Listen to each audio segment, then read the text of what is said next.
water on my lip.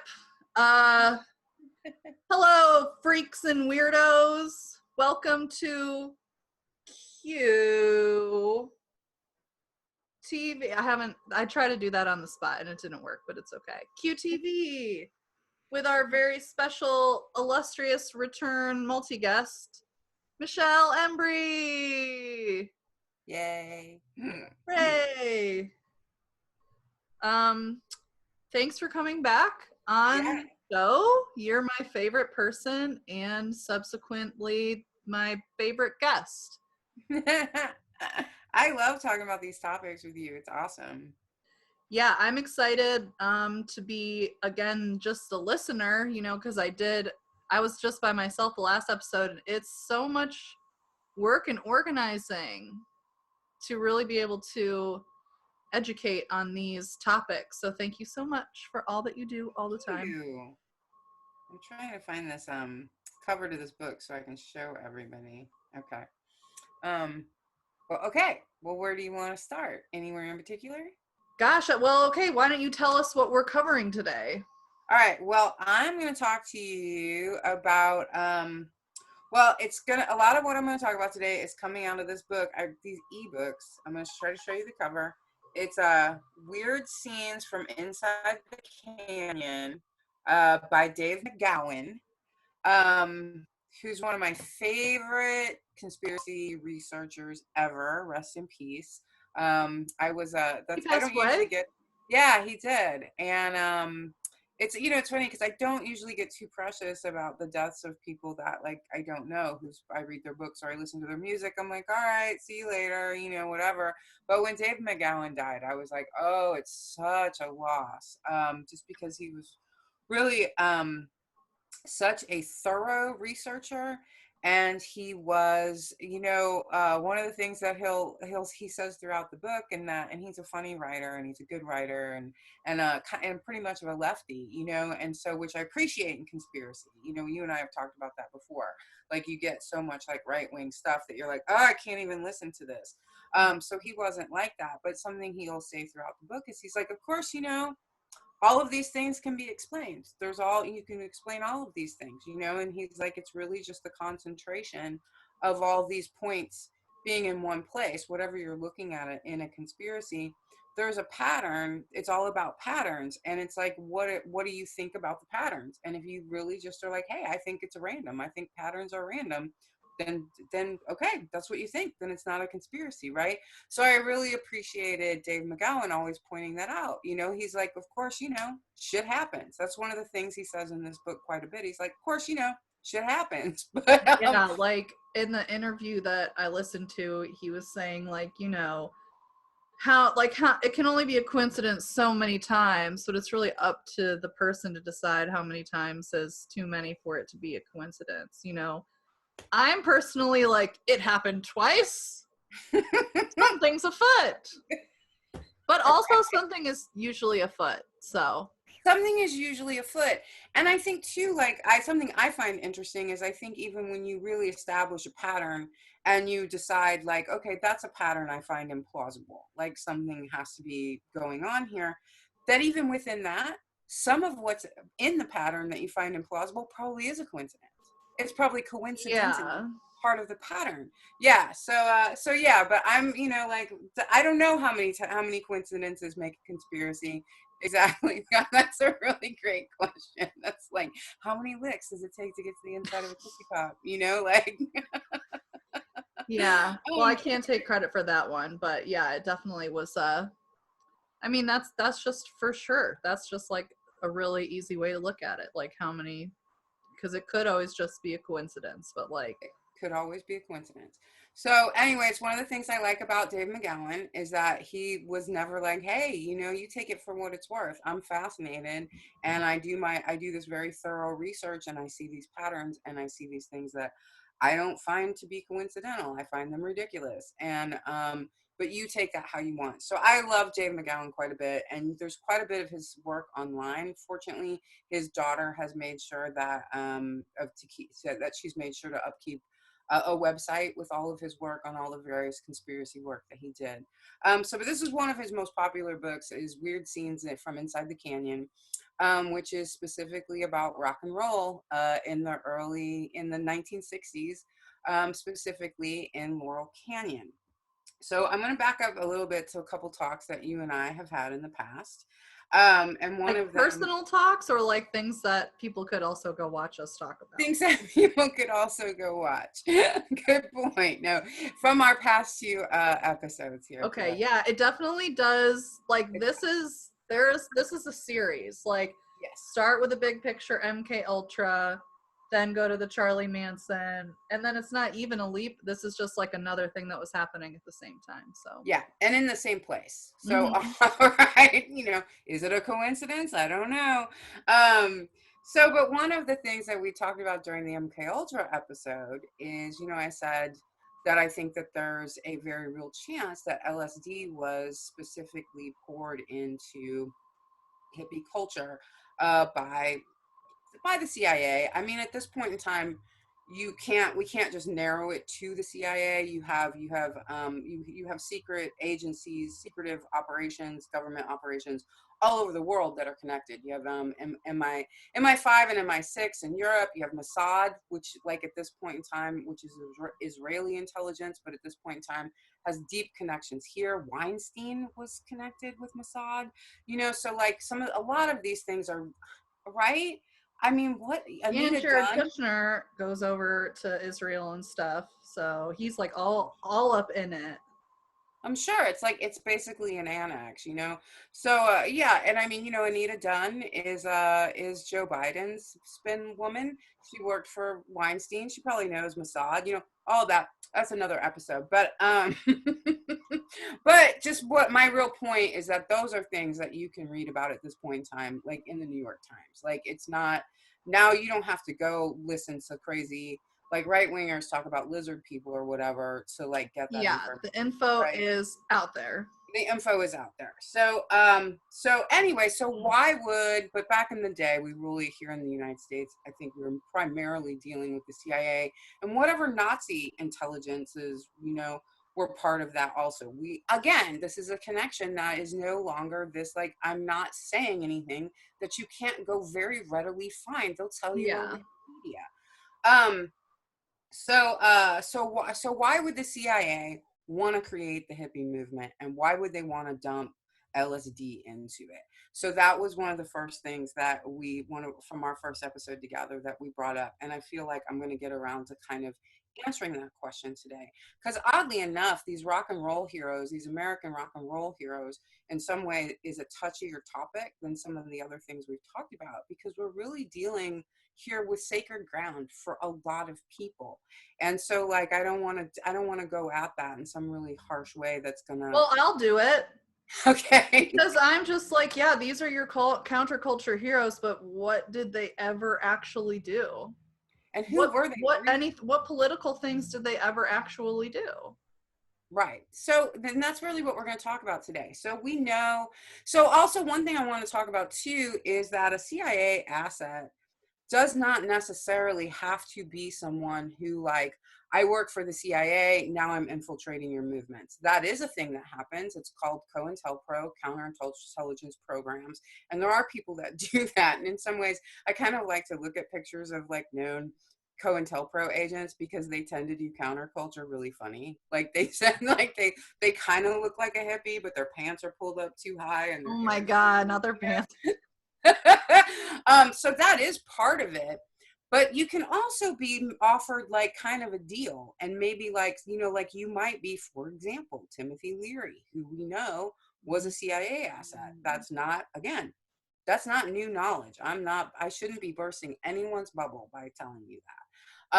So but did he start out that way? No, not at all. It's just he was doing these I don't think, I mean, somebody could maybe come back and say I'm wrong about that, but I don't think so. I think Ram Dass, which was Richard Alpert, all those people had connections, but I think they were doing these experiments, and then you get the CIA comes to you and says, we're interested in what you're doing for very good reasons. And if you would collect this intelligence for us, we can help you out with your projects.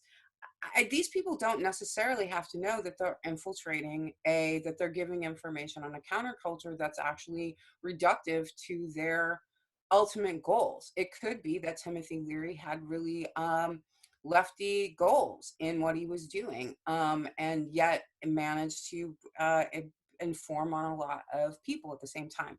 Those, I hope I'm being clear there, but you don't have to Yeah, I be. mean, I'll just say I feel like I definitely see a lot of like psychedelically inclined people. Their focus is so on the like internal elevation that they just like aren't that political. Yep. And I mean, that's where this whole story goes. So, okay, so why would they want to do this? Why would they want to dump LSD into the counterculture? Why would they want to create the counterculture? Because quite honestly, I mean, this has been a joke that there's only really one of my friends ever in my life where I can make this joke and say, well, you know, there were some things the CIA did that you liked. And he said, I don't know about that. And I said, they invented rock and roll. And he was like, well, that's true. And so, like, usually I can't make that joke too often, but it's getting to be more open to where that's a very real thing. So here's the deal. You had a really viable anti-war movement happening in the United States in the 1950s, along with a really viable movement towards, I mean, socialism is such a dirty word now, but that's part of the But operation. it there was a really really strong socialist movement in the US in the Yes. 30s. In the 30s up through the 50s, right? Mhm. And you had a really strong anti-war movement that was happening. That was everybody, okay? It was grandmas, and it was college professors, it was doctors, it was all of these professional people, and all of these regular people who were like, we don't want to send our kids off to war, we don't want to kill other people's kids, and we certainly don't want to do it for this growing juggernaut of, you know, what now we would probably call excessive capitalism or disaster capitalism, neither of which existed at the time, but they were building. And you had regular people who were saying, no, we need workers' movements, and we need you to stop these damn wars. This is not what we're invading other countries and destroying their children and their cultures is not really what regular Americans in the 1950s wanted to be doing, right? So you had huge movements. People would go down to the Capitol, and regular people, and they would disrupt business as usual and demand really reasonable things from their government. Well, this was a real problem for this rising, like I said, what we would probably call disaster capitalism, neoliberalism, right? And so, like, you know, I mean, you know, and that's a word that we can actually talk about these days. Also, this is a good time period to talk about these topics. Honestly, better than it ever has been in my life, at least. You know, this is the best. This is the biggest window I've seen for talking about these topics. So you have this war movement that's regular people. Now, what are you going to do? And they're politically active. Because something sometimes I think you know this, but sometimes people don't realize. Rosa Parks was an activist. She wasn't just an old woman who didn't want to give up her seat one day because her feet hurt. Oh, no, no, no, no. That was a totally planned action. Absolutely. And she'd been an activist for years, and there were other women, other Rosa Parks, who were refusing to give up their seat, right? So that's part of this whole conspiracy also, is to melt down what really is actually history. We're supposed to believe poor old Rosa Parks, she just didn't want to get up that day. That poor old woman, that poor old dumb woman, she didn't have any ideas about no politics or nothing. Like, right? It's so I mean, that's insulting. how it sells it to the mainstream to get actual effective change. It's just all a game, you know? Well, and as a historical moment, what it does for people learning about that period in time is it disconnects you from actually changes created by organized activists becoming political and getting their hands dirty. You know, so we want to disconnect from that and make it like, well, you know, this whole bus boycott came out of absolutely nowhere just one day, right? It's so No. but it wasn't. It was planned and all that stuff. Okay, so all of these things are going on at this point in time, and people are behind it. People are behind it. White people, you know, like I know, you know, you see the there was all that terrible, you know, we don't want to integrate the schools, all those attacks at the lunch counters. Like, I'm not really trying to say white people are not racist, because obviously white people are very racist. But at the same time, you did have white people getting behind these movements, and you have prominent white people, pillars of the community type white people, who are like, racism, this stuff is just really wrong and we need to make these changes. So how do you stop that? How do you stop that? How do you stop workers' movements? How do you stop a society of people who are saying, we don't like war, we don't like this segregation? Again, a lot of white people did like segregation, but you had a lot of powerful white people also who didn't. So how do you turn them around and put them, back in the box? Well, how about you create dirty hippies? Okay, so all right, so let's get started with Laurel Canyon and where maybe like Laurel Canyon actually comes from. So I'm going to back up a little bit here before we get to why you need dirty hippies to ruin movements in this country.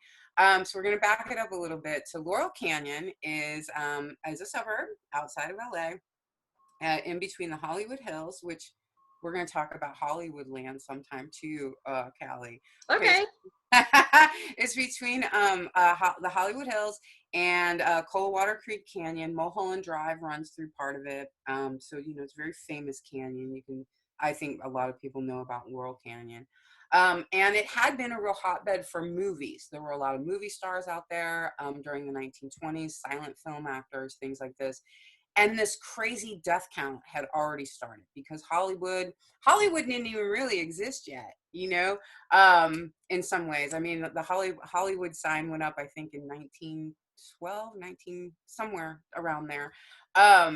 But anyway, you had a lot of movies being made out there, and already people are being murdered. Like, you already have these crazy conspiracies happening in filmmaking, even back into the silent era, right?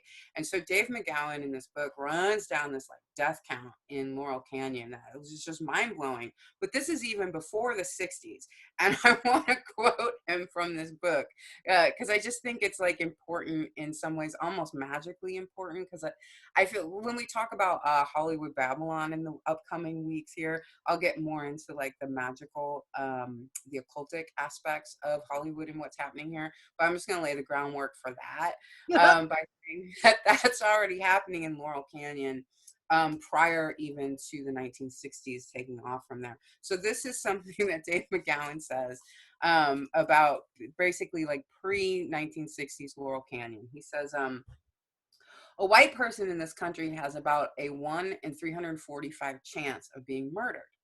Non-white persons, of course, have a far greater chance of becoming the victims of homicide, but nowhere near the 1 in 4 to 1 in 2 odds that a white celebrity living in Laurel Canyon faced.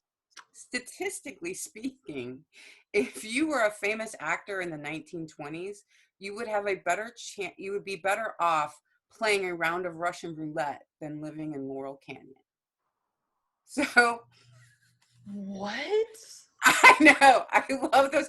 I mean, my initial thoughts is like, I definitely know a lot of celebrity like conspiracies about people sacrificing other people in order to like gain their power for their career, like on the conspiracy podcast that me and my friends were doing that we never released a couple years ago. We did a whole episode about Lady Gaga and this person, Lena Morgana. So we'll have to do that episode because it just really, well, I'll have to bring Wes and Andy back to that because I mean, we have awesome. Opinions. We have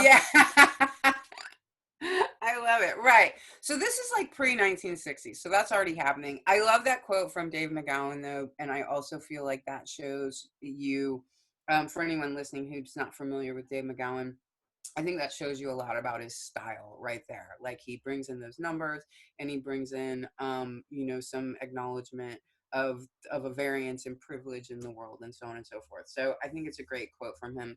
And again, Laurel Canyon is already this really bloody place. So while alt film has been happening in Laurel Canyon for a long time, what is not happening there is music. In fact, LA, at this point in time, isn't really a music place. Like if you were a musician and you wanted to, hit it big or whatever, you went to New York or Nashville or Memphis. That's where these, right? And that makes sense. You can think of already, especially Nashville and Memphis, right off the top of your head, you can think of like 1950s, early 60s people that were coming out of those places, you know, Elvis, right? Motown, you know, all of those things were happening, not in LA at all. So it doesn't really make sense that suddenly, and really quite suddenly, Laurel Canyon serendipitously fills up with all these people who are going to be big rock and roll stars. And when he really breaks this down in the book, it's kind of totally amazing. Again, it's all coincidence, right? There's no Right. reason why every single American rock and roll musician coming out of Laurel Canyon would have a parent who is a member of Army intelligence. I mean, that's just, you know, Yeah. could He be just a said, coincidence, like right? but it's like every single person, and like the Birds and the Doors and Steppenwolf and I don't know. All of them. Yeah. So, so yeah, and they're coming from. It wasn't like though they just kind of lived in LA and they all just went.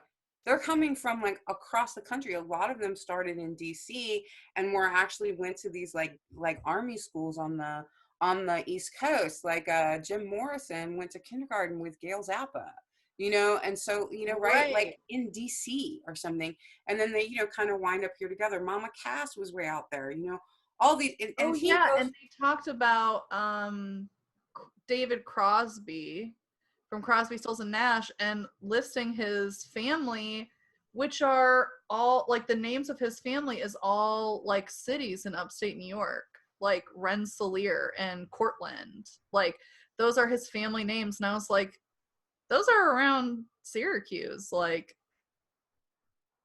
northern upstate New York, like Right. where if you're named after it, or if it's named after you, you know, you were like one of the Dutch people that was buying all the land, not one of the Right. like Irish people that was going and farming the land.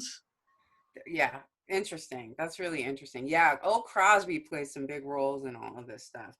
So yeah, so all of these people, according to McGowan, again, read this book. Anybody who's interested, read this book. He breaks all of this down. You don't have to take it from me.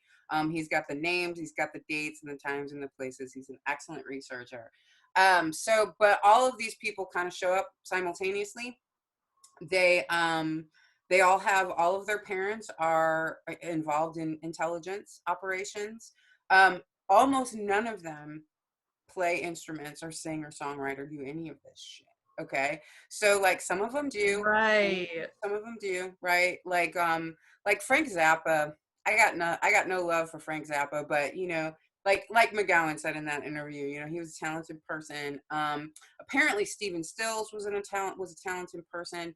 I think Graham Parsons wound up being quite a talented person. You know, so like Yeah, it's like people can be talented, but also like when you are, and I mean, I don't want to jump the gun and start talking about like MK Ultra stuff, but basically when you're just like so in a community that's just like pumping you up and telling you like you are so great, you are so great, you are a genius, you are a great genius, like you might be more willing to experiment with music. And if you have access to studios and tools and sure. musicians and just confidence, like, you know, I would say there's a pretty good chance you're going to write something listenable. And if you're convincing everybody that it's the greatest thing ever written, like it's going to become legendary, you know, regardless. And somebody's going to make it legendary for you. Mhm. Absolutely. So, but the reason that I'm putting some of those names in there, you know, Jimi Hendrix obviously was very talented, is because I'm also about to basically talk about how nobody was talented. So Ah! I wanted to like throw in there that like there are some true talents. Like some of your heroes are truly, speaking, you know, outwardly, some of your heroes are truly talented, and some of them are not. Um, there was and all of these musicians in Laurel Canyon know this. There was a group called the Wrecking Crew, and they weren't a band, they were a group of actual musicians who apparently could walk into a studio and pick up any instrument and just do the thing, right? They are actually, we don't know the names of these people. I'm sure somebody somewhere does, but they're not on the albums. They're not any names any of us would recognize. And these are actually the people who made the music on all of those albums, on The Doors, Crosby, Stills and Yeah. Nash. In that You know, interview, he said it was like the backing band for the Monkees, but yeah, that exactly. they were actually the backing band. For Because everyone. people try to differentiate that, because there was a whole part of that interview where he's talking about how the Monkees were also in this scene, which was surprising to people because they were a manufactured TV band of actors, but like They all were. clearly, yeah, they all are, and the same backing band is on all of those albums. And I mean, Yes. So that's the Wrecking Crew, right? So we should have some, just once again, so everybody's heart isn't broken here. Um, you do have some talents that are coming out of there, but on the whole, most of the things that you're listening to when you put an old rock and roll album, record on your turntable is the Wrecking Crew, is actually what you're listening to. And they, and like you said, the Monkees, fans look in and they're like, oh, the Monkees were not a real band, like you said, but like within the industry, they were as real as any other band because they all had the same backup band. It's what you just said. yeah, So, and he said that other people in that crew had also auditioned for the Monkees. So like, yes, it could have been some people that wound up in other bands being they were musicians. It's like, the Backstreet Boys is a manufactured band, but like Nick Carter can sing. so is the Byrds. And that's, the Byrds were they were the first big band out of Laurel Canyon, and they were entirely manufactured, and they didn't play their own instruments. And you can, listen to that here. Okay, so another thing that I had said, so you got all these people now, they're in Laurel Canyon and they're starting these fake bands. Okay. But nobody knows who they are. So and we still don't have hippies yet. Okay. These are all essentially, everybody's coming out of like folk and country. That's where everybody's coming from. That's what they want to do. Right. We haven't really started to electrify anything yet. Right. Rock and roll isn't technically born yet. You've got a folk country for the white people, and then you have Motown, which hasn't really even, at this point, these white people aren't really appropriate. Well, I guess I will say I know about, like, Sister Rosetta Tharpe was like a Black lesbian gospel singer in Gospel. maybe the 30s. Okay. That is or maybe later. I don't know, but she's kind of credited with inventing rock and roll but she's not the one that stole it and marketed it to everybody. But I do want to like shout out to the real inventor of rock and roll. Okay, yeah, awesome. We All love. right, so we'll get back to this AstroTurf rock and roll. So so the Sunset Strip at this point in time is apparently like just some blighted neighborhood. Like nothing's really going on there. So what happens here? So according to Dave McGowan, like these bands, they're recording with the record crew or with the Wrecking Crew, right? They're starting to electrify. They're starting to electrify folk music and become folk rock and become like country folk rock.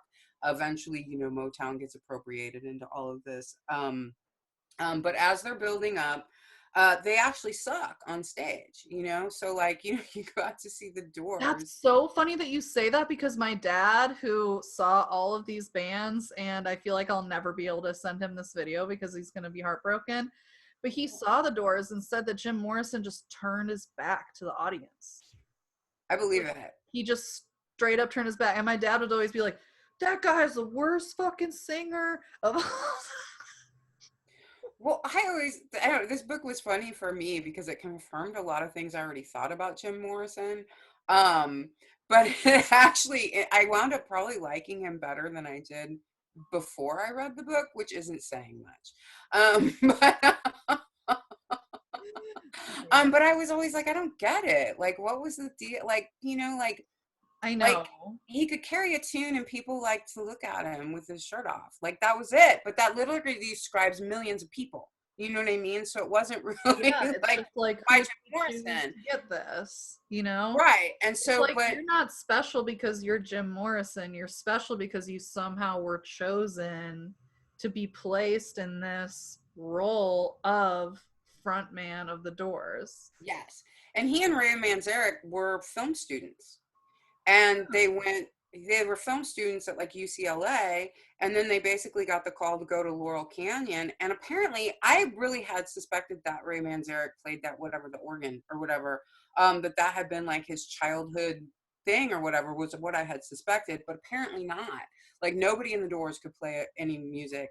And apparently, also, here's what's interesting about Jim Morrison is he would tell interviewers, like, I never really had any interest in music. Like, I don't have an interest in playing an instrument. I didn't really listen to music. Like, he was a movies kid and a literature kid. Apparently he really did like books, and he really did like writing, which kind of surprised me. But except I do, that American Prayer album I used to put on, and I was like, this is his dark days when he finally got something to write about, which I could be right about that. But anyway, apparently he shows up in Laurel Canyon, he and Ray Manzarek, and he has all these songs. He has like 3 albums worth of songs, full songs. Now, this is a man who doesn't play an instrument. Okay, so it's not just the lyrics. He has the songs. He has 3 albums worth of songs. And when asked about it, he's like, yeah, I don't know. Just like, they just kind of came out of me all at once. And what Dave McGowan in the book, he's like, but how? Like, what did you do? You like hummed them? Did you go in and you like hum the song? He's like, I've never heard of a songwriter writing songs without an instrument. He's like, I guess it could happen. It happened to Jim Morrison. Yeah, it doesn't. I mean, I would say, like, Mozart was known for writing all of his composures in his head to completion, just in his head, Well, that's what Jim Morrison did. Down. But he was still a trained pianist. But he wrote them down, right? He wrote down notes. He eventually wrote them down, but he could play it before he wrote it down. Okay. That's Mozart. Okay. And also, like, I can write multiple songs in an evening also, but I am also a musician that's been playing since I was like 2 years old. So Jim Morrison plays no instruments. He doesn't read music. So, like, but hey man, who am I? Like, I'm not a songwriter. I don't know, but neither was Jim Morrison. Maybe the spirit will hit me and I'll hum some songs to you, Callie. No, because the no was not to you being able to write a song. Oh my God. The no is to Jim Morrison being able to write a song. Right. You are capable of anything. Jim Morrison, the songs are just like he would have had to study music. Just with the structure of the song, he would have had to study music. Well, chances are that he didn't write the songs. And so he shows up. So the Doors get together. None of them can play any instruments. Jim Morrison can't really sing. Over time, he kind of learns to carry a tune, but he can't. He's not really a singer or a songwriter. And apparently neither are they, like even Ray Manzarek, right? So anyway, they all start playing out, like they're recording with the Wrecking Crew and getting produced, making these songs, right? Recording these songs that are not theirs. And the vocals are being produced and backed up and all this stuff. So they start throwing them out on Sunset Strip it's particularly a place called Pandora's Box, which we're going to get to in a minute. But so they're all like, but why is it called that? I don't know. But anyway, it's like a coffee shop on the Strip there, and there might be a couple of other places. So they're putting these shows on, these bands are going, and like the Doors and the Byrds are all playing, these little places, right? But they suck. And also nobody knows who they are. So like nobody's going to come out, especially to the Sunset Strip, which apparently at the time, nobody wanted to go there. Like, it was a blighted neighborhood. Like, nobody wanted to go. There was no reason to be on the Sunset Strip. And for unknown bands that sucked, there certainly wasn't any reason there. Now, enter a man called Vito Palinkas. And he plays a very big role here. And I'm going to go back to some things I said about Charlie Manson for a minute. And why, and because there's something else I wanted to touch on also about Manson and Manson's Girls. So Charlie Manson's Girls, one of the things, because Manson was primarily a pimp, Even though I think Susan Atkins was about as crazy as Charlie Manson was. Like I think there were levels of brainwashing in the Manson family girls, right? There were some that I think were literally just victims of brainwashing, and there were other ones I think were pretty cogent themselves. But one of the things that people would say about the Manson girls was they would call them the ugly girls, Manson's ugly girls, right?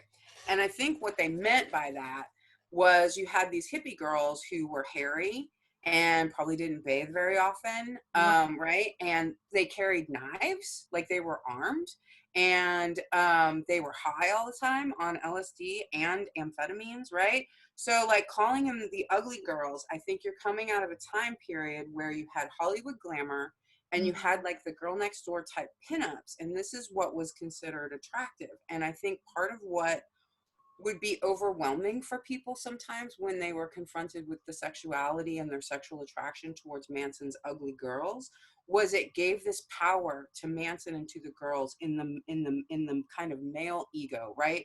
Because it's being set up as this like, I'm a real man, and so I'm attracted to Hollywood glamour, I'm attracted to pinup girls, I'm attracted to this really specific thing.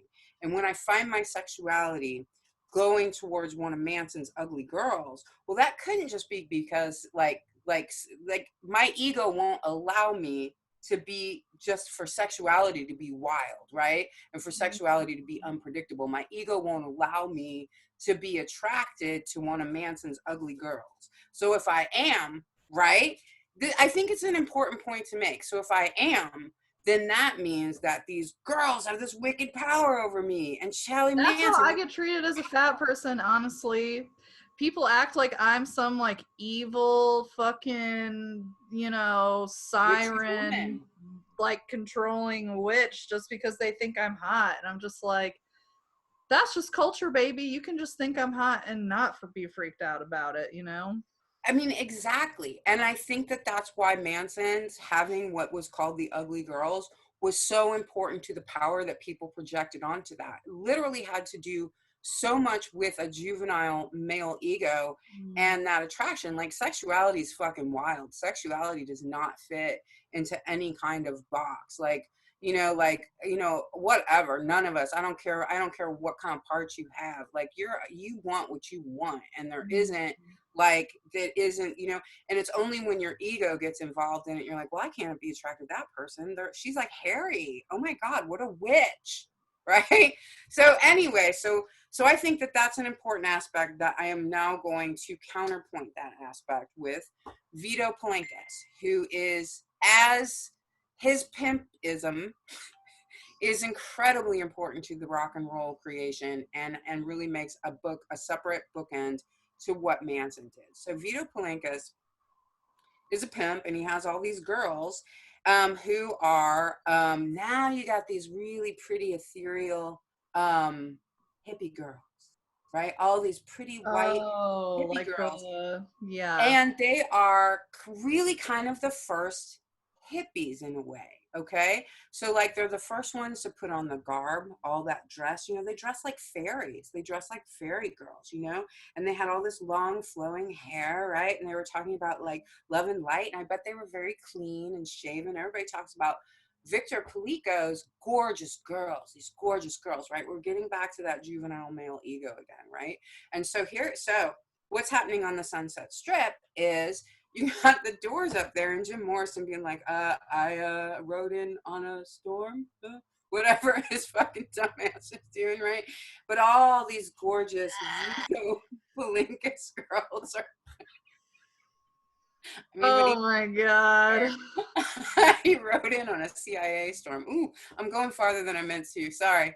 That's what I'm talking about. so Vito is filling up these clubs with his girls, with his who's he's pimping, and they are passing out LSD, and they're dancing in ways that like people at that time period, you didn't see that kind of free dancing, which I think there's another really important point to something that like American society at that point in time was really buttoned up, right? And you had really specific forms of dancing that took place, and so like what had been lost were all varieties of like tribal dancing and the type of dancing that people have done for centuries, that human beings do. Okay, and so the hippie movement was reintroducing a very buttoned down, very controlled society to sexuality, which is something that wasn't, you know, like the hippie, that movement in America didn't like open up sexuality. It brought back something that was about to erupt, okay, probably organically on its own, which was the human being was going to refine this dancing and was going to refine sexuality and refine all of these things on its own. And so I feel like you have a really controlled element there. I mean, that's pretty esoteric, I guess, or I don't know, maybe that's not the right word, but maybe that's a little deep for what we're talking about today. But I do feel like that was something they wanted to control. Okay. So anyway, people are going, they've never seen people dance like this. They've never seen people in these clothes. They've never seen women who were so free like this and whose sexuality was so free. And apparently they were gorgeous, right? So what are people showing up for on the Sunset Strip? They're showing up to see Vito Palinkas' girls dancing out of the audience and getting, you know, probably giving them free LSD and all of these. Hot girls are so powerful. I know this is a hot girl who's attracted to hot girls. The power is powerful. It's powerful. No, absolutely. And like, you can't stop looking at it. No, absolutely agreed. And so, so these pimps like utilize that to basically start rock and roll. So, Vito gets lost in history. Like, I never knew his name until I read this Dave McGowan book. Hang on. You know how dogs are, in and out. Oh, Friday. So I never knew his name until I read this book. He is a very important aspect to the hippie culture. And then hopefully when we talk about Kenneth Anger here coming up with Hollywood Babylon, Vito will come back up. I keep calling him Victor, but Vito is his name. Vito and his family will come back up. Like his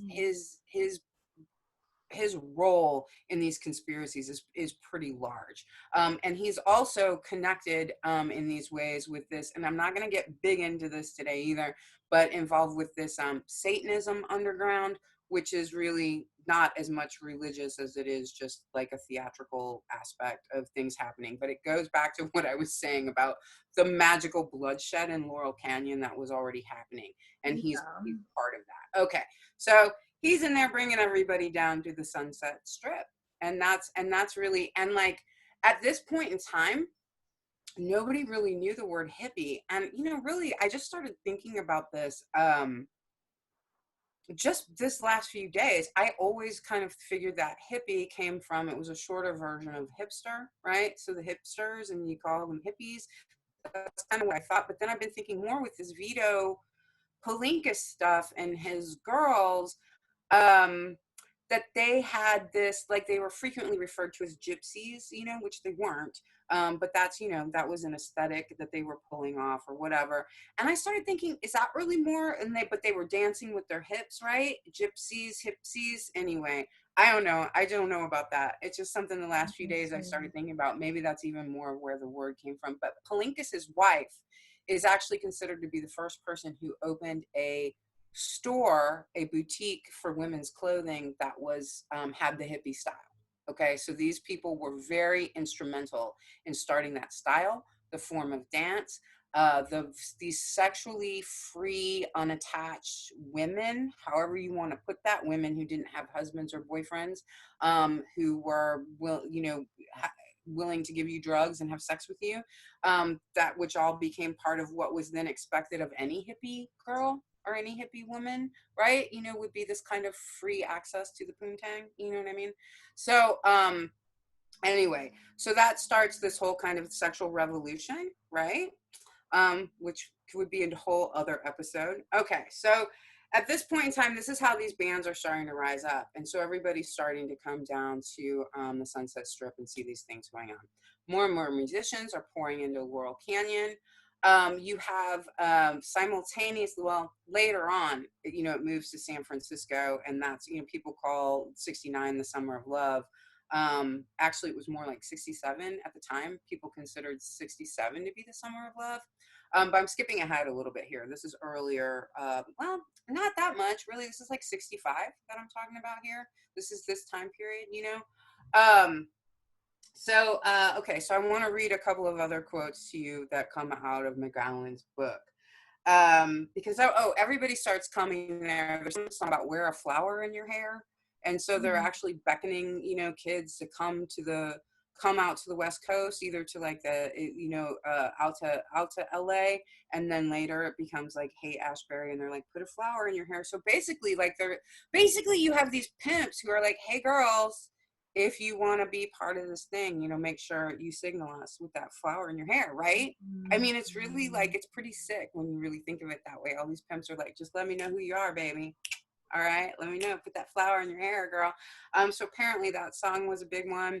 I feel like California Dreamin' was a big one. You know, the mamas and the papas like summoned everybody out there. They were such a huge part of all of this too. But here's what winds up happening. Now, this is super interesting to me. So Pandora's Box on the Sunset Strip, and Sunset Strip is getting big, and you got all the girls out there gyrating and all this stuff. Pandora's Box, yeah, it's exactly.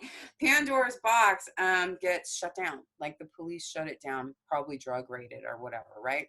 And so at this point in time, now you have the hippie movement is well underway at this point in time. You have all these people down on the Sunset Strip, all these hippies. What they're not interested in is the war movement and protesting. They're interested in drugs. They're interested in rock and roll. They have almost literally nothing to do with the war protests that are actually going on with the rest of the country and with other activists, right? But all of a sudden now, when Pandora's Box gets closed down, thousands of them show up on the Sunset Strip with signs, and they're protesting Pandora's Box being closed down. At which point, Stephen Stills writes that song that's Something's Happening Here. What it is that guy in? Crosby, Stills, and Nash. Okay.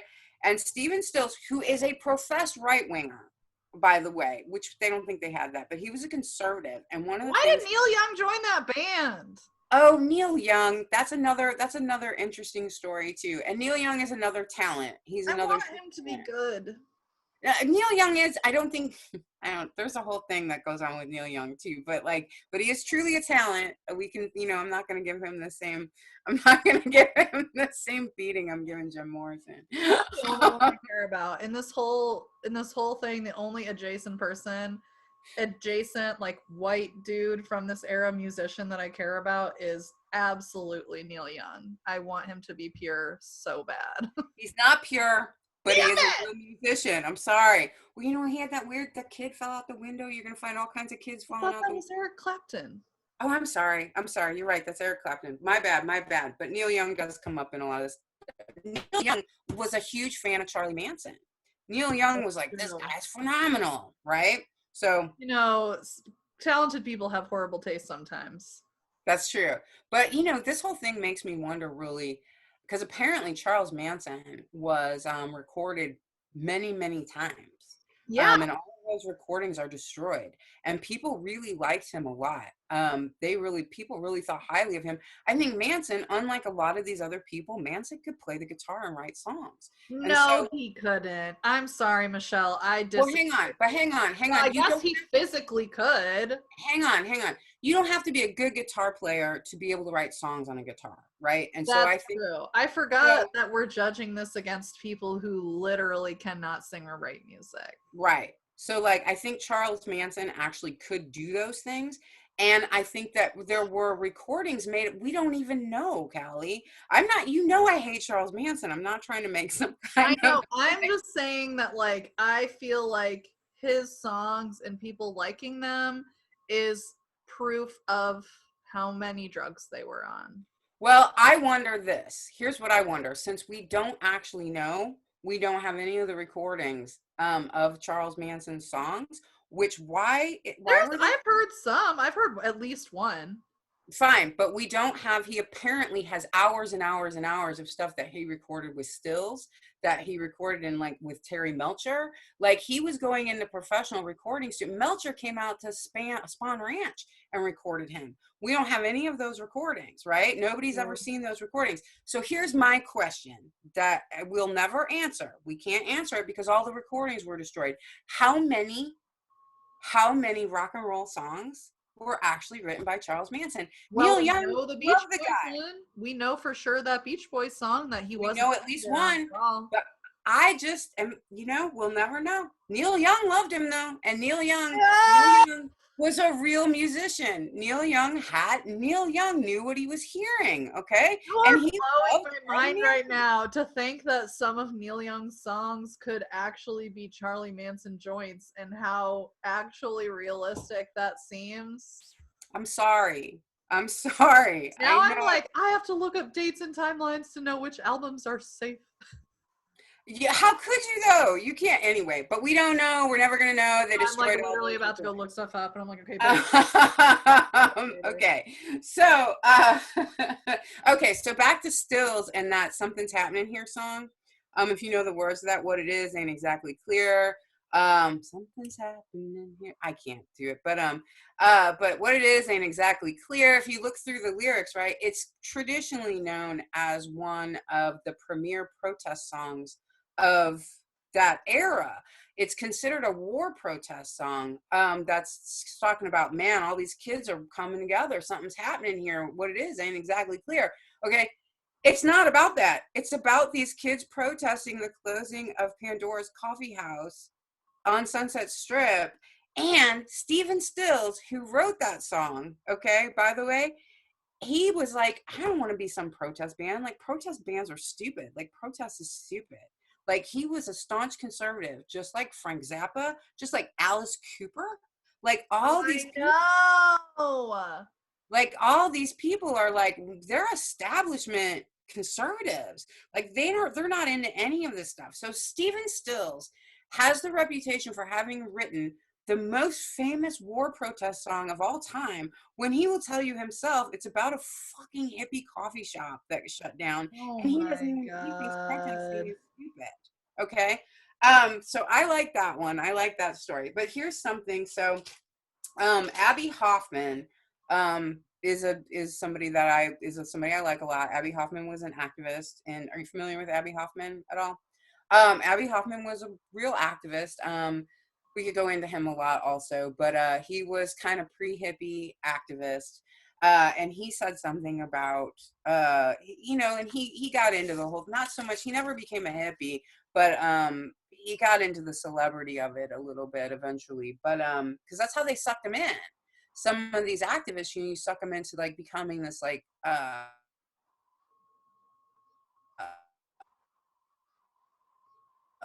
that's another way, but I'm actually just going to read you this quote. So this was, Wait, hold on, you cut out for 1 second, so I want to rewind. You said some activists got pulled in by the temptation of celebrity. by being a celebrity activist. Like, you can be like, Abby Hoffman became a celebrity activist, which was one way of neutralizing him in a lot of ways. And that still happens to this day. Like, invested in wanting to stay famous, and anytime you individualize yourself too extremely, you know, yes, then you lose sight of the cause. You go your own juvenile ego no matter who you were before that. And that's just the truth. That's just how we are. So this is something that Abby Hoffman said about the coming of the hippie movement. And Abby Hoffman was at the time, a serious anti-war activist. And so he said, there were all these activists, you know, Berkeley radicals, White Panthers, all trying to stop the war and change things for the better. Then we got flooded with all these flower children who were into drugs and sex. Like, where did all the hippies come from? So, like, a lot of activists will say, you know, apparently, I'm saying a lot of activists because I'm getting that from McGowan's book, but would say, like, all of a sudden one day, there they were. And, like, they weren't really into war protesting. That came later. So here's the point. that really comes down, why would the CIA invent hippies? Let's stick with that question.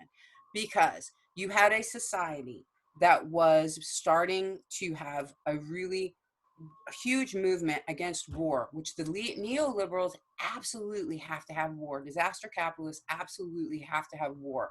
They have to have it. You have to have 2.5 major wars happening at any time. I'm taking that from Chomsky, by the way, in order to maintain the global economy. Okay, so like war is the most important. It's the highest raising profit in the world. So these people have to have war. You can't. Martin Luther King, they were fine with the civil, not fine, but they were leaving him go on the civil rights stuff. But when he turned to anti-war, that's when he got killed. When Kennedy turned to anti-war, that's when he got killed. Anytime you're turning to anti-war, right? That's when you go down. Okay, so you don't want the whole society. It's crazy too, because I feel like growing, just like being like growing up in New York State, you know, in upstate New York, but it's still like a blue state. You just assume like nobody wants war.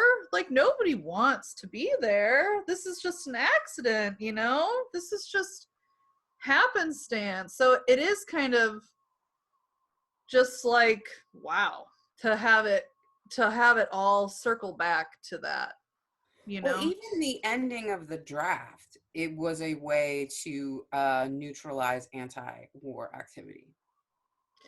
Which is super actually fucked up, because the draft was, if anything, the only great equalizer, and it wasn't even, because look at Dodgers like Trump and I'm sure a whole lot of politicians. Mm-hmm. Right. So, yes. So again, whole other conversations, but I'm glad we got that one in there anyway.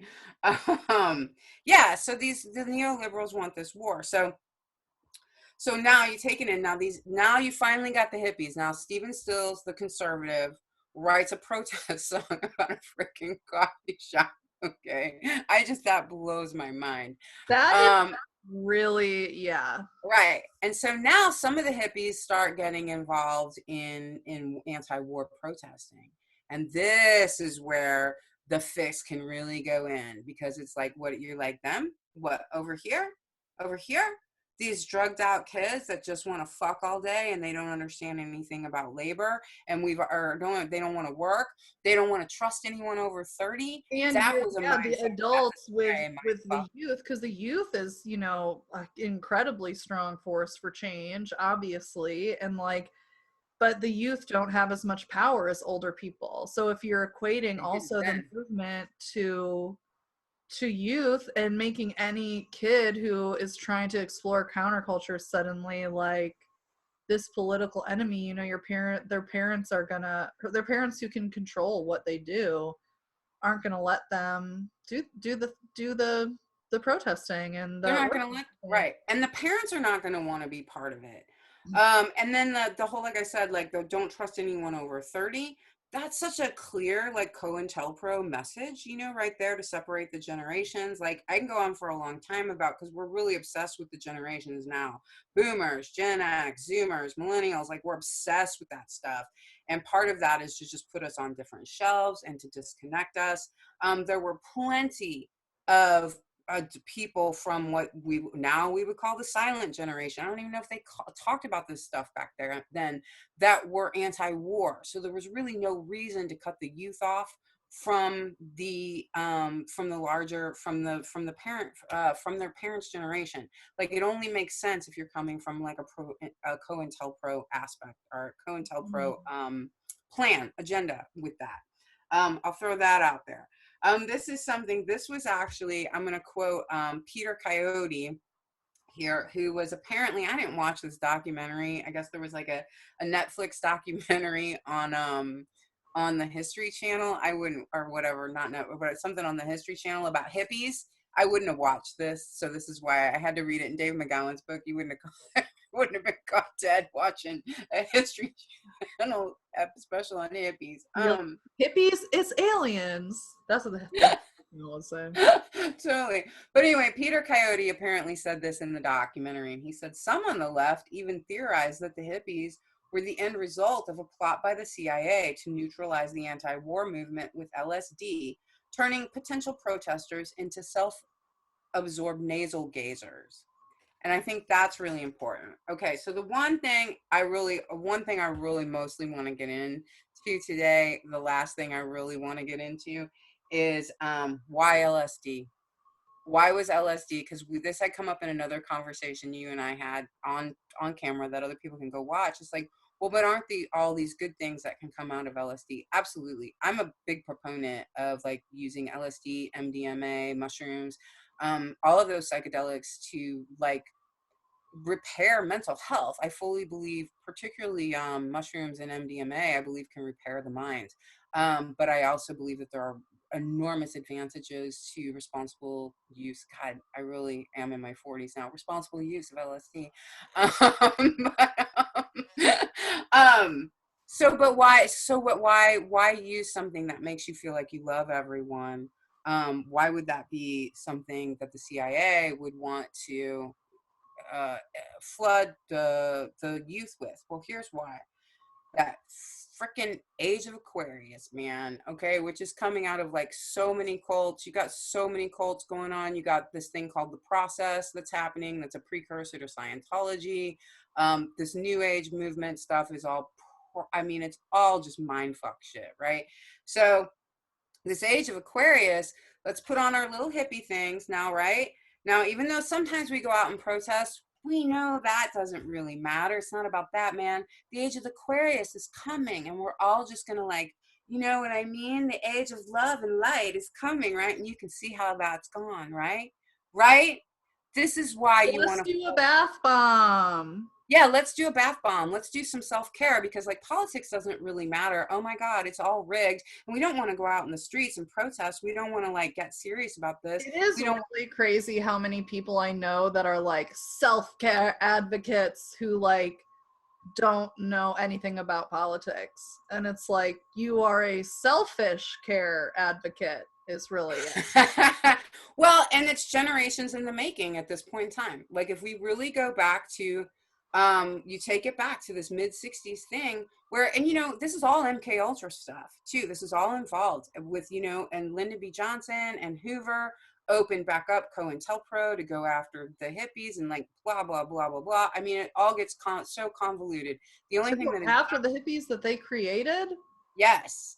I mean, yeah, absolutely. To go after, and well, maybe I should put it like this: the anti-war movement. So if you were a hippie in the anti-war movement, they were going after you. So the hippies, while it was a creation against the anti-war movement, you did have some of them going out and protest. I mean, you know, it's convoluted, but if you really sit down and think it through, it's brilliant. And so where does this whole, so you got everybody's dance around, the age of Aquarius is coming.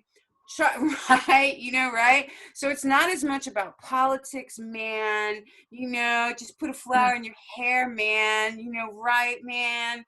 Okay. Just manifest the change you want to see. Yeah, be the change in the world you want to see. Don't get me started on Gandhi. Fuck it, Gandhi. Get him out of here. Fuck that guy. Finally, somebody said it. That wasn't me. Thank you, Kelly. I'm here for it, Michelle. Always. Okay. I am the millennial hater. Okay. Sweet. So everybody's dancing around with their new age, you know, shit going on, and they're not really taking politics seriously. Meanwhile, people who would want to become involved in actual anti-war politics are completely turned off by it because they think it's the hippie movement, even though it's not. You see where, like, right?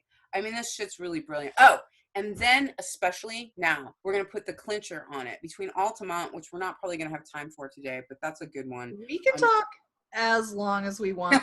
But also, we can say we have plenty of stuff we can save for later. What enters then at the end of the 60s, that culminates, that kind of ends the whole, you know, the whole era, in a way, the hippie era, the created hippie era, ends with this extraordinary kind of supernatural, supposedly, if you listen to Bugliosi's Helter Skelter version of things, culminates in this Charles Manson and these murders. And it shows you, where does all of this peace and love get you? Oh, Where right. does And all it this connects this psycho murderer to all the people. Yep. Yep. Indicts every single one of those people. And they're all like, who?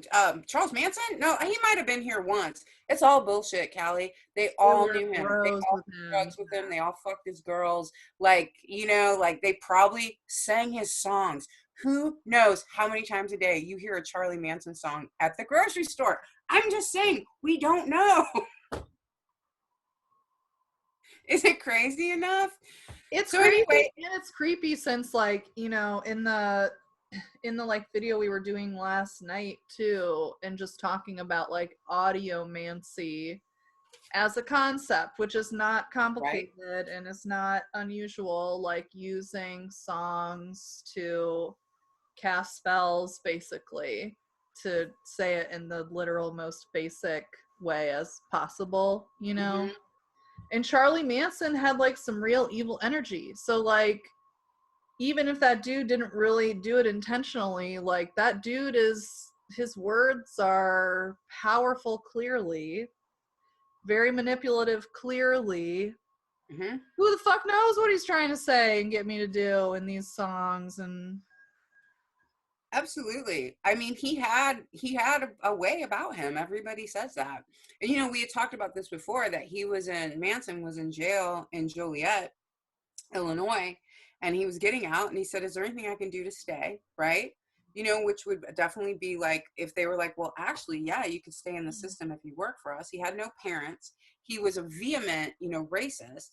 Like, there's all these different reasons that the CIA or whatever organizations are getting involved with this. You know, these aren't dumb people that are working these levels of the CIA. These aren't stupid people. These are people who know very well what they're doing.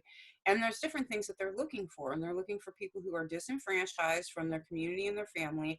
And they're also looking for someone who has some really deep problem that they can play on. Like Ted Kaczynski was deeply homophobic, right? Like like there's your run of the mill like homophobia, and there's your run of the mill racism, and then there's like, no, that shit makes you crazy hatred. yeah, And he's like got weirdness. Manson had that for Black people. Ted Kaczynski had that for gay people, right? The CIA is looking for that. They're looking for that because they can always mess with you on that. They can all, you know, right? That kind of Maybe that's why they brought in the fucking Nazis. maybe it is. Maybe it is. So I yeah, hate the government so much. I know. Assholes. Fucking And assholes. totally. And they're like, you know, it's you know, in the end, you know, it's interesting too, because it's like, I mean, the government being run by people who have these corporate and business interests is probably the biggest issue that we have globally. Concepts of governing bodies themselves Oh, yeah, are it's not. capitalism.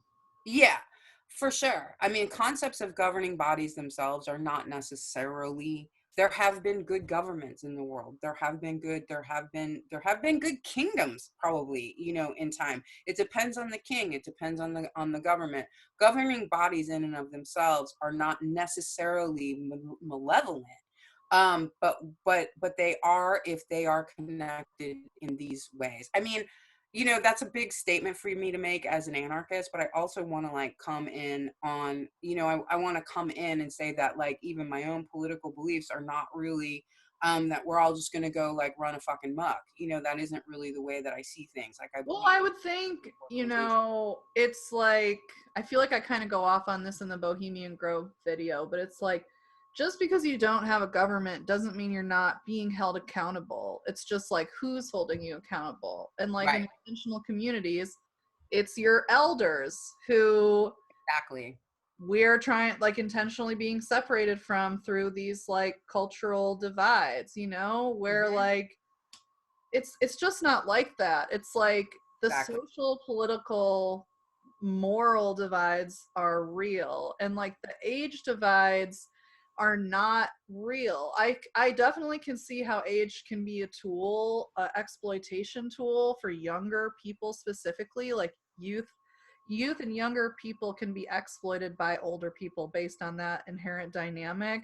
But besides that, it's really like just, you know, nothing. It's just like this fake stuff used to separate us so we can't come together. And also like the directionality of accountability in age, you know, it's just not correct, and it does it causes some problems. And trying to create like true intentional communities, because it just like creates a hierarchy, you know. Yes. Mm-hmm.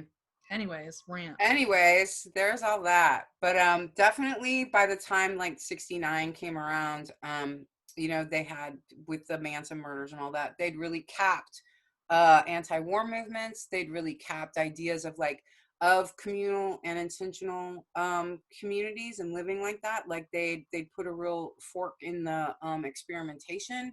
Not that people did, obviously I come from a background myself of having experimented with those with different living formats. It's not like that was entirely over, but it was over in terms of establishment culture ever taking it seriously. You were never going to be anything besides a subculture ever.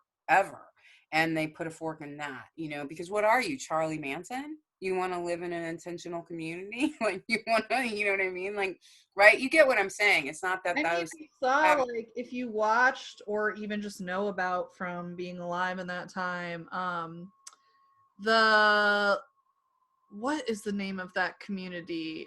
Sun Yatsen community in Oregon, with the Bhagwan that oh came, yeah, Osho. yeah. Everybody, like people that are, He became I would Osho say probably after a lot that. of people know about Osho, you Yeah, know? yeah. And that's obviously like, I don't know, just watching that documentary, there is, and like seeing the footage from there, it just seems like, I mean, it was clearly like these people had a concept for an intentional community, and it was countercultural, so it was just stopped because people hated it. And you know, sure, they poisoned a bunch of people, but not at first, you know.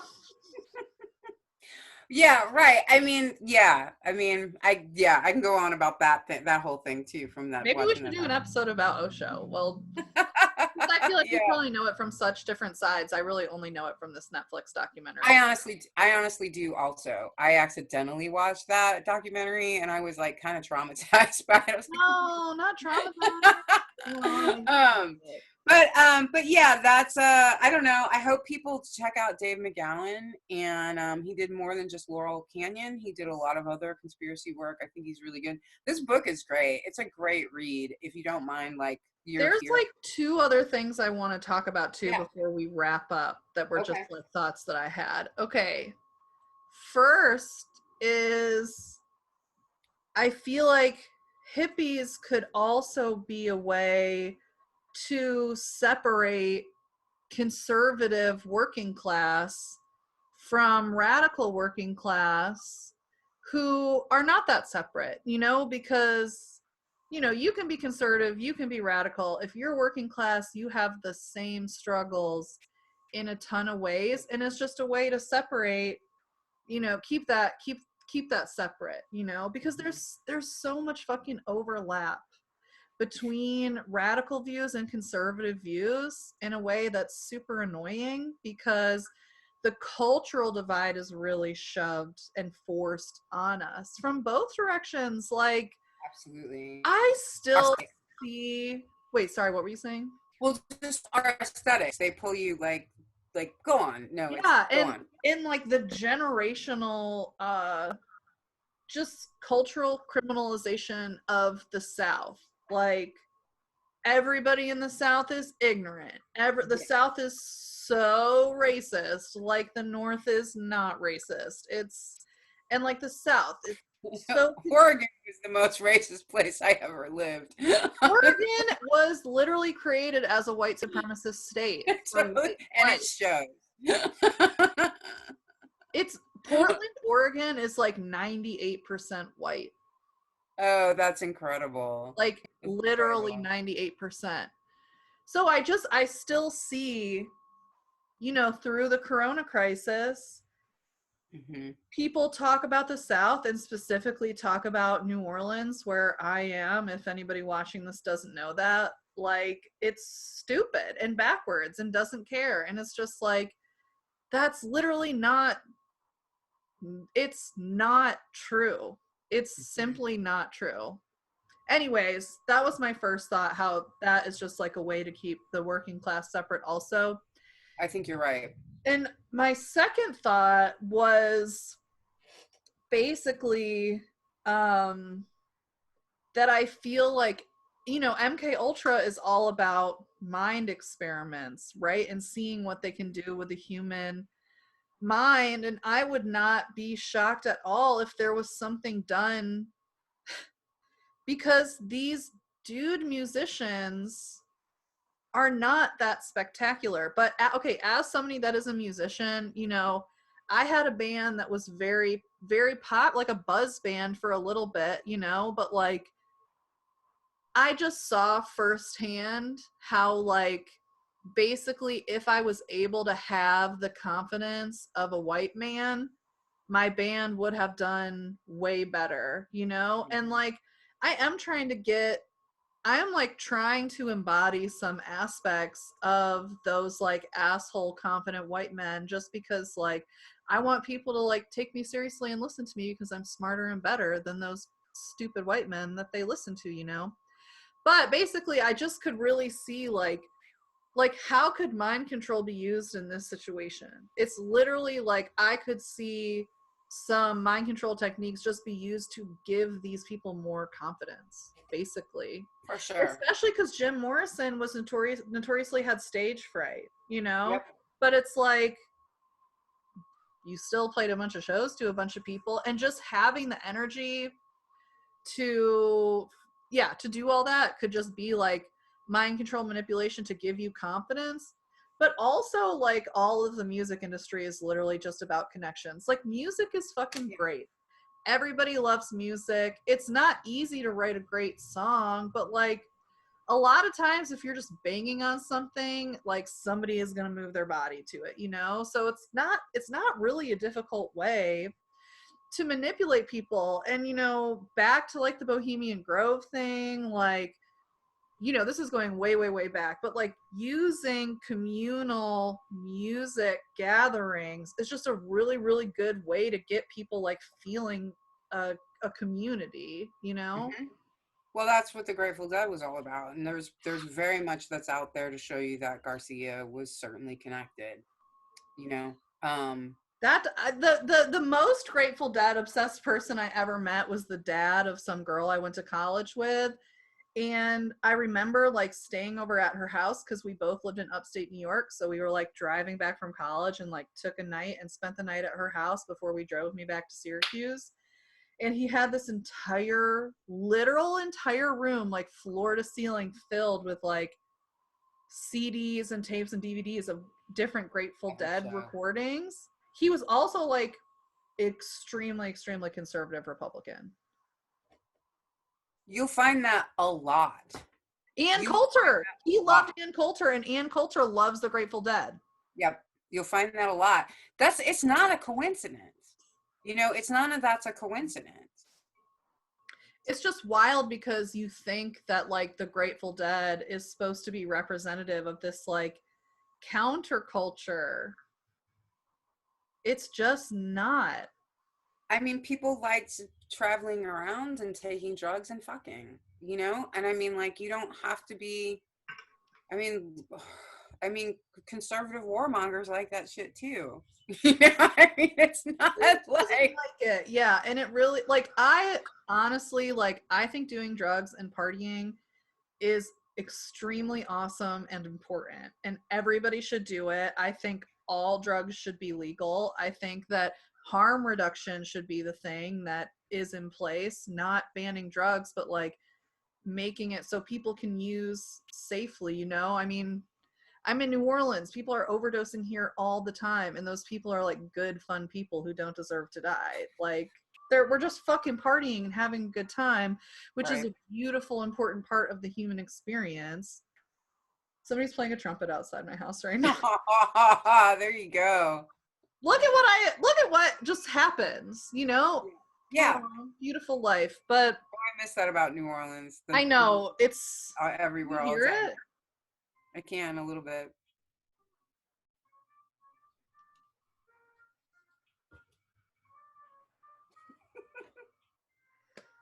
Exactly. That Like is just so sweet. human beings are naturally creative and we naturally make art. And I think you and I, we know so many talented people. Like I know so many people who are way more talented than the people that are put up on a pedestal as celebrities. Like in every art form that there is, I'm surrounded by incredibly intelligent people, or talented and intelligent people all the time.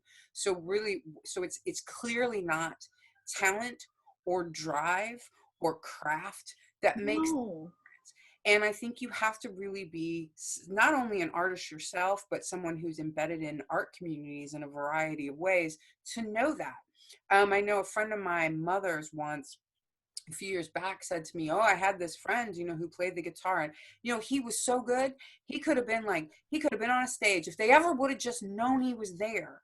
I remember he said that. I'm saying that's why at the beginning of this conversation, when you were saying that like these dudes had never even picked up an instrument before, I'm just like, especially when you're talking about rock and roll and we're in America and there was there, like rock and roll was stolen from Black Americans and like Black musicians, and it's like y'all hate Black people so much you won't even use them in your evil government plan.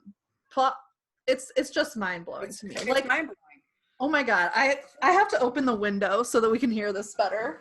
For your standard person, American person, like my mom's friend, he really thinks that celebrity is based on talent. And I think that that's one of the primary things I'd like to dispel here for anyone who's not aware that that has nothing to do with it. Because he said if only they had known he was there, like talent is limited when actually talent is abundant.